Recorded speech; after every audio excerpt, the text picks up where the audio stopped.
Federal drops a new cartridge. The 7mm Backcountry. What's it all about? What are the numbers? What's the ideology behind it, the use cases? What makes it different, if anything? That's what we're going to talk about today on Gunfighter Life, the podcast where we talk about guns, gunfighting, tactics, ballistics, the right way with God at the center, Judeo-Christian values, and real-world first-hand experience. I'm not going to put in a normal version of the bio. I'm going to do a real quick, abbreviated, since we're talking a lot about ballistics. Started shooting in competition, shooting at a very early age. Started messing around with reloading, helping cast bullets and things like that at an early age. Been a ballistics nerd for a long, long time. Joined the Marine Corps at 17. I'm a combat veteran, long-time hunter and guide, also law enforcement. Okay, enough of that. Let's get into the 7mm Backcountry. To give credit where it's due, I heard this. Been trying to stay off of YouTube more and more. Looking around on Rumble, and I saw from the Gun Collective, TGC News. To give credit where it's due, that's where I heard about this cartridge. Briefly mentioned it in like an update of new things in the industry. And I did some more research into it for me and for you guys, right? I do this podcast to help and bless you guys as well. Going straight to the horse's mouth here, the federal website, 7mm Backcountry. The most advanced 7mm cartridge. Big, bold, what I think is kind of obnoxious, all caps, but whatever. 20-inch barrels, 3,000 feet a second with a 170 grain bullet. Now those are impressive numbers, even if you take out the 20-inch barrel. But here we kind of get to the niche, if there is one, of this cartridge. Traditionally, when you look at 7mm magnums, or a lot of magnums, when you're looking at the ballistics of those, generally you kind of infer that it's going to be out of a 26-inch barrel. Historically, magnums, the standard for magnums was a 26-inch barrel, where it might be a 22-inch barrel for non-magnums like a 30-06, but when you step up to the 300 Win Mag, you're often, not always, but often stepping up to that 26-inch barrel. This, again, 3,000 feet a second, 170 grain bullet, 20-inch barrel. That 20-inch barrel is kind of a big deal. Going down a little bit, it says the 7mm Backcountry achieves all this through its patented peak alloy case. The next generation one-piece design allows higher velocities over modern brass-cased ammunition. So pause right there. We learn that this is not a brass-cased ammunition like most cases are when you talk about good quality ammunition. And because the cartridge is dimensionally smaller than the closest brass case counterpart, 7mm Backcountry achieves these ballistic advantages through smaller rifles and with an extra round in the magazine of most platforms. Now we're jumping around a bit, but I think this is important. I'm going to go to the part where it talks about their peak alloy technology. Patented peak alloy case technology is fundamentally different than brass cases. It utilizes a proprietary steel alloy that includes other unique elements. The same alloy is used in the manufacturing of safes, nuclear reactors, and other high-strength applications. Peak alloy allows Federal to safely increase chamber pressures far beyond the limits of brass case ammunition, significantly increasing velocity and energy. The peak alloy case is also reloadable when following Federal's lab-tested processes and data. Okay, this is me interjecting here. It's steel-cased ammunition. It's steel-cased with some other elements, but usually when they're steel, there's some other elements in there. It's a steel-cased ammunition. Generally, when I hear steel-cased ammunition, I hear garbage ammunition. Now, this is not the same. I'm just saying that's what's historically, when I'm looking for ammo, if it's like, oh, it's steel-cased 9mm, I'm like, I don't want anything to do with that.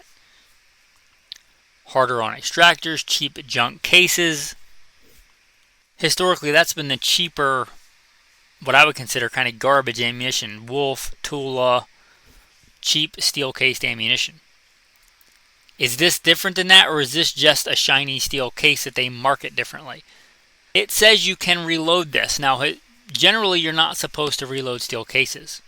I can tell you that I have reloaded steel cases. I used to do it because I was a cheapskate and I would just throw a bunch of lube on like a 223 case that was steel, and I would reuse it, and I would polish it just like brass, and I would resize it. It takes a lot of elbow grease and a lot of lube, but if you put your back into it, you can resize a regular steel case. You're not supposed to, and honestly, I think you're probably better off not doing it because you're probably wearing out your equipment and your dies faster. But steel is stronger than brass. Newsflash, right? That's just how chemistry works and the properties of those elements work. Copper and tin, which is brass and other alloys, versus steel. Steel is going to be stronger. So it's steel-cased ammunition. It may be a stronger steel case, I don't know, and they don't advertise this. This was a red flag to me. Just a red flag. It doesn't mean that it's true. Increased chamber pressure far beyond the limits of brass case ammunition. Now, I had to look deep into the reading of this. I had to do quite a bit of research because it's not like one of their big all caps things. But the pressure they list in their FAQs at the bottom of the page says 80,000 psi. 80,000 psi. Now, here's the rub with that. Traditionally, high pressure rounds, one of the early ones would have been the 270 Winchester, higher pressure than like the 30-06. Traditionally, high pressure has been 65,000 psi. Not that hand loaders haven't been pushing that envelope, but traditionally in factory ammo and factory rifles, 65,000 psi was kind of your ceiling for SAMI spec cartridges. And then out came the 277 Fury. What is going on with that thing? It's in limbo. It's dead. It's so top secret nobody is talking about it. I don't know. But when the 277 Fury debuted, it had a bi-metal kind of dual case technology where you had a brass upper and a steel lower. If you're not familiar with reloading and ballistics and how that works, generally the bottom part of the case is the thickest part of the case, and it's the one that has to deal with the most pressure. So the bottom of that 277 Fury case was steel and the rest of it was brass. This is just a quick curiosity for me. I wonder if the 277 Fury actually becomes a mainstream thing. It seems kind of half dead to me at this point.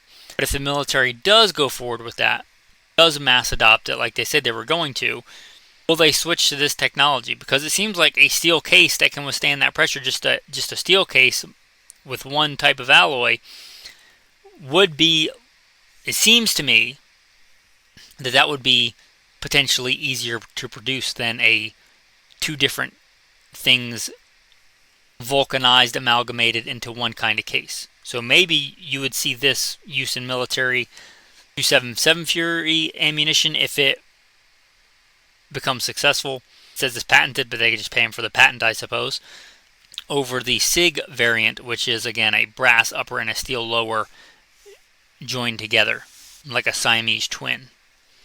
But 80,000 psi, that's high. Now, it says on their FAQs that in their internal testing, because this was a big thing to me, I was like, well, if it's that high a pressure, is it going to wear out barrels faster? And it says that no, it doesn't. Says them. It says that that 80,000 psi doesn't wear out barrels any faster. I don't know how that's possible, but I'm not going to call them a liar. I'm just saying that's what they claim. But that's kind of the deal with that 277 Fury and the 7mm Backcountry. They are giving you traditional velocities out of shorter barrels. If you look at the 277 Fury, and I'm just tying that in there because it has a similar concept, it doesn't really do much that the old school 270 doesn't do. It just does it out of a way shorter barrel. Kind of the stick with this is that it gives you those traditional 7mm Magnum, and there's a lot of different 7mm Magnums. The big one, of course, elephant in the room, being the 7 Rem Mag. It gives you those velocities out of a much shorter barrel. Which begs the question, why didn't they just come out with and load this and this. Why didn't they just do 277 Fury? But anyway, the 277 Fury, maybe they weren't licensing that out for federal or whatever. That's a SIG thing. Now let's talk some numbers here. The 155 grain load is the fastest 7mm on the market. It says this. While the 170 grain achieves 3,000 feet per second out of a 20-inch barrel. 170, 3,000, 20-inch barrel. It also gives data on their site for a 24-inch barrel, which is bumping it up to 3,150.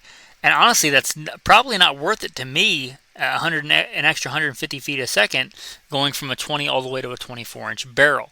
Again, that's kind of the deal with this. It does well out of short barrels. It lists a bruiser, heavy for caliber, 195 grain bullet with a .755 G1 BC, if you are into those things.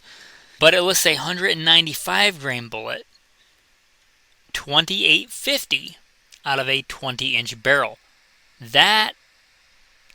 Those are good numbers. It lists some other loads on here, which is, it's nice to see when it comes out. There's several listings for different loads, not just one or two, but several. Maybe we'll come back to those, but I want to look at how this compares to some other 7s. Again, the big one in the room is 7 mag.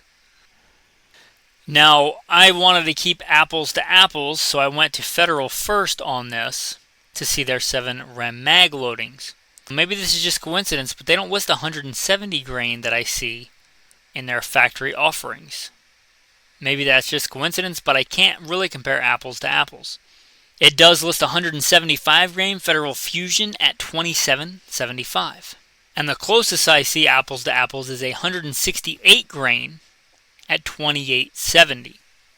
That's 2 grains, right? 2 grains of bullet weight. That's very, very close. Maybe not apples to apples, but maybe like peaches and nectarines, right? A 168 versus a 170. It lists the velocity at 168 grain at 28.70. If you remember, they are saying, and that's likely out of a 26-inch. They are claiming with the 7 Backcountry, out of a 20-inch barrel, 3 grand, 3,000 feet a second with a 170. Impressive numbers. Just to throw some other stuff out there, a really fast and hot 7 that exists on the market already, the 28 Nosler, which has not exactly taken the market by storm, been out for a while. That launched 155 grain at 3,200 feet a second, but again, likely out of a 26-inch barrel. And one of my personal favorites of the 7s, the 280 Ackley Improved, which is in fact a 7mm, been around a long time. And it has seen somewhat of a resurgence and quite a bit of factory offerings in rifles and ammunition. If you don't know, it's basically a 30-06 neck down to 7mm and Ackleyized, meaning some improved geometry for its intended purpose. But the 280 lists 155 grain bullet at 29.30.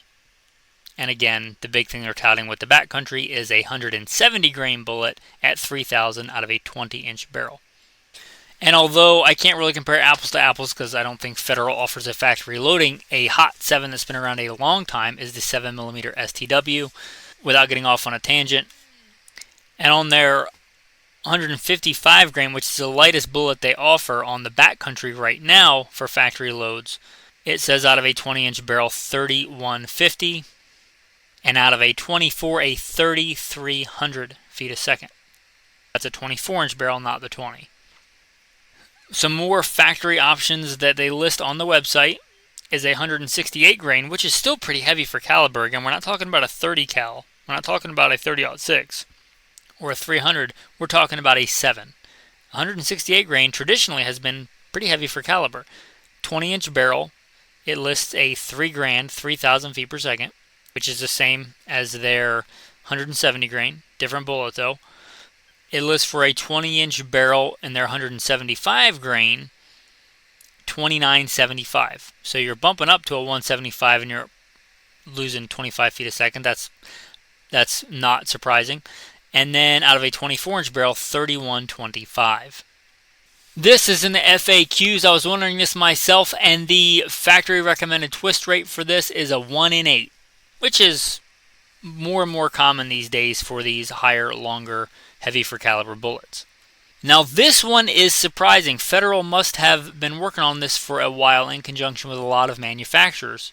A lot of times when a gun comes out, or when a cartridge comes out, like 6.8 Western, you might have a couple rifles chambered in it, and then some high-end semi-custom rifles, and then whether it lives or dies kind of depends on many market trends and things. But right from jump, it lists, at launch, the following gun companies will be introducing rifles in 7mm backcountry: Christensen Arms, Gunworks, Seek and Precision, Fierce Arms, All Terrain Arms, Savage Arms, Weatherby, Geisley Automatics, Proof Research, Horizon Firearms, and Pure Precision.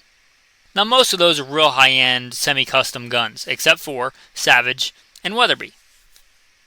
Okay, what are kind of my thoughts on this? I like 7mm. I have said in conversations in times past that if you wanted something akin, I don't remember exactly what I said, but something akin to, if you wanted one cartridge to hunt all over North America, 7 Rem Mag is a good option.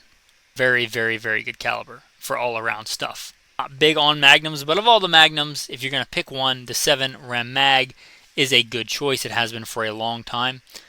I think the 7mm bore diameter in many different cartridges, this is going to get me a lot of heat. If I'm just looking at pure ballistics, not nostalgia, not 2 World Wars, not all the other stuff, if I just look at pure balance of bullet weights and ballistics and flexibility, I think the 7mm are the best balance.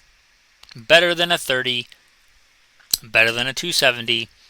They're kind of in a sweet spot. Those other calibers are also very good. I do not, this is just to give you an example here. We're going down a rabbit hole, follow me.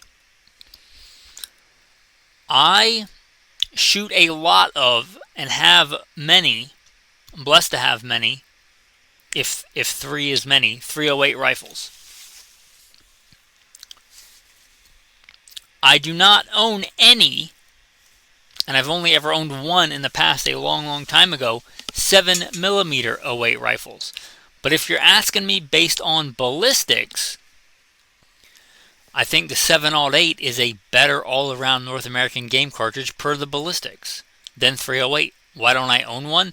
Because 308 is so much more affordable to shoot and get, and options available and all that other stuff.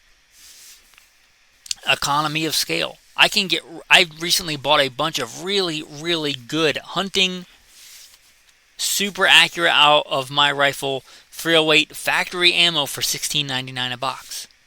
Try doing that with 708. Is 708 perhaps better ballistically? Yeah, by a little bit, but what animal am I shooting that isn't going to be just as dead with a 308?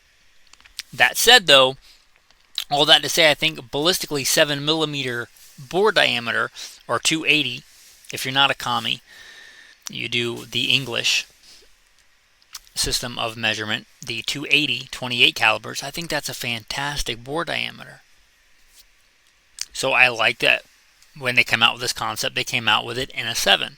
I like 7mm, even though I don't own any, to be fair. Also, it's going to bring me to another point. When I was a much younger lad, and I was working this is before I joined the Marine Corps, I was working in the summers and stuff between school, and I had done a lot of hunting with shotguns, because I grew up a poor boy in the South, putting meat on the table. Started out with a old beat up bolt action 410 that was given to me. I later hunted with a single shot 20 gauge, put quite a bit of meat on the table, hunted deer, waterfowl, all kinds of stuff with the shotgun. But I wanted a rifle. Keep in mind, I'm a poor boy living in the rural southeastern United States. I spent a lot of time nerding out as a boy reading ballistics tables. This was like you just having a computer and be able to jump on the internet whenever you wanted. I would study ballistics charts because even back then I was a ballistics nerd. I got in my head that what I really needed was a 7mm Rem mag. Living in the swamps of very south east, as far as southeast as you can go without hitting water, in the tide water. If you know that kind of country, you'll know that I had no need for a 7 rem mag. But I got in my head from studying ballistics charts that I needed a 7 rem mag.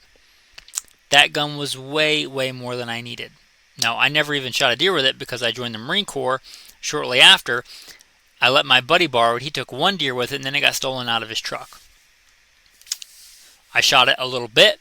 Didn't care for the recoil. Didn't need that much energy. For any deer, the 7 rem mag is way, way more than you need. The 7mm 08 will take any deer that you're going to hunt. And deer and black bear are the biggest things in the state where I was hunting. And I'd already taken a black bear with a bow. What the point of that is that just because it looks better on paper doesn't mean that it's any better for you. I would have probably been better served at the time with a 7mm 08, if we're talking ballistics, or for that matter, a 308, because it would have killed easily anything that I was going to kill with it. If the numbers are correct, is this 7mm hotter, faster than the 7 rem mag? It will allow you to fire heavier bullets traditionally than a traditional twist-rated 7 rem mag. Yes, it will. Do you need that? For the vast, vast majority, I'm going to say probably not. There have been a lot of hot 7s that have come on the market to try and dethrone the 7 rem mag as king. I mentioned the 7mm STW, the 28 Nosler, the 7 Psalm, and as of recently, what this one's competition is going to be right now, the big competition, other than the 7 rem mag, is going to be the 7 PRC. The 7 PRC is one of the newest, until this cartridge, hot 7s. Precision rifle cartridge. Now, apples to apples, Federal lists 175 grain, which they also list in their new cartridge, and the 7 PRC, 175 grain at 3,000 feet a second. Which, if you remember the numbers we touted with the brand new super duper ultra mega 7 Backcountry, pretty much similar, except for, again, the 7 Backcountry and the 20-inch barrel. So, a lot of things have tried to dethrone the 7 rem mag. The 7 rem mag is generally more than most people need for most things. So is this going to replace that because it's more powerful? Now, I'm not going to say I'm the mostest, backest, countryest hunter. That would make Crocodile Dundee blush for being inadequate. But I live in the backcountry. I am currently in the backcountry. I do go into the city from time to time for security contract work.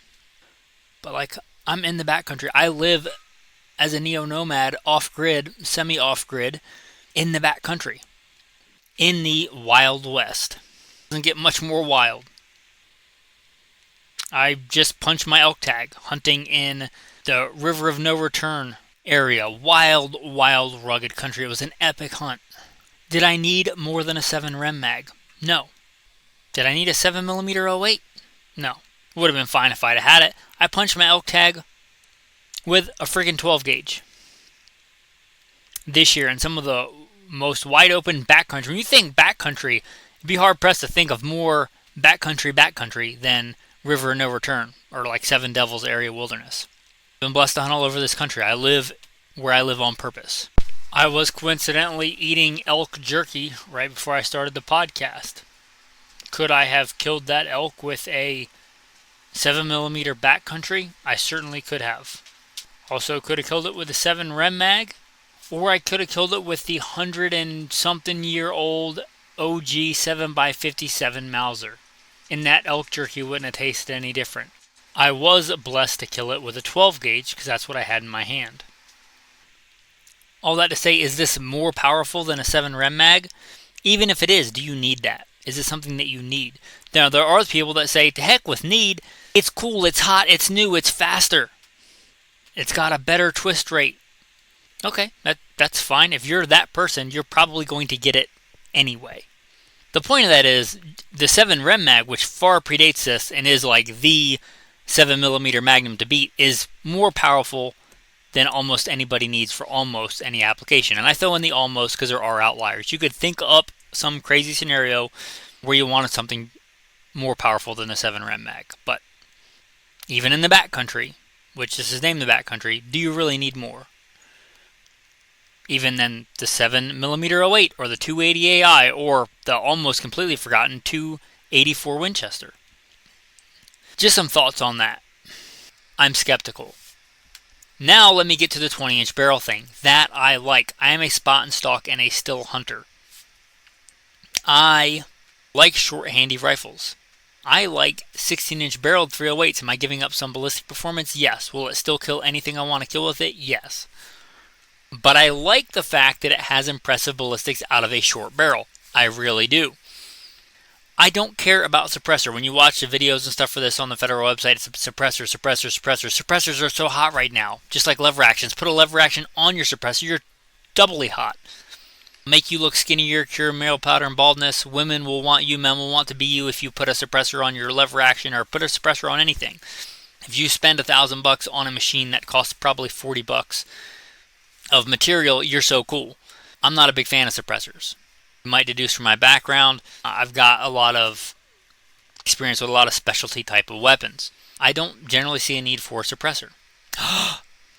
But it makes it quiet. No, especially in a supersonic, which this is way, way supersonic. It does not make it quiet. It makes it a little bit quieter. You're still supposed to wear hearing protection. In which case, if I have to wear hearing protection anyway, which I generally do when I'm hunting, why am I putting a suppressor and basically adding a heavy toilet paper tube on the end of my gun? I still have to wear hearing protection. For the fraction of the cost, not of a suppressor, but of a tax stamp that I have to pay for the privilege of owning a suppressor, fraction of that cost, I can get really good in the ear, electronic, noise amplifying, noise canceling hearing protection. Which is way smaller than a can, way cheaper than a can, more effective because, again, with a can you're still supposed to wear hearing protection. So it's not like I don't have to wear hearing protection. So I really just don't for almost anything. If you give me enough caveats, I can get a scenario where I want a suppressor. But for the vast majority of things, I don't want one. So that does not interest me at all. If it interests you, more power to you. If you want to fund the ATF to the tune of $200 and get a suppressor and hunt with it, that's fine. But I like to spot and stalk and still hunt in all kinds of terrain. I don't want to jump. Why would I want to have all the benefits of having a short 16 to 20-inch barrel and then add a giant heavy toilet paper tube on the end of my gun for? So that I can still have to wear hearing protection when I shoot. It's just not me. Again, if it's you, that's fine. I like the idea of getting those better velocities out of a short barrel sans suppressor. I don't care about the suppressor because I don't want one on my hunting rifle. Again, if you give me enough caveats, I could find a scenario where I wanted it. But I think that is one of the big reasons they are touting this, because suppressors are hot right now. So it's not like suppressors are new, right? They've been around a long, long time. But they've been hot the last several years. If you're going to introduce a cartridge like this, why not take advantage of that? Some other thoughts on this. They say that 80,000 PSI is not going to wear out barrels any quicker. I don't know how that's possible, but they say in their testing that's true. The other big thing that I would consider is this cartridge going to stick around? Now, obviously, it's not going to disappear like some illusionist trick, but what I mean by that is a lot of new cartridges come and go, guys. Think of the last 20 cartridges introduced in the last decade. Perhaps only the 6.5 Creedmoor has really supplanted, let's say, the classic top 10 rifle hunting cartridges.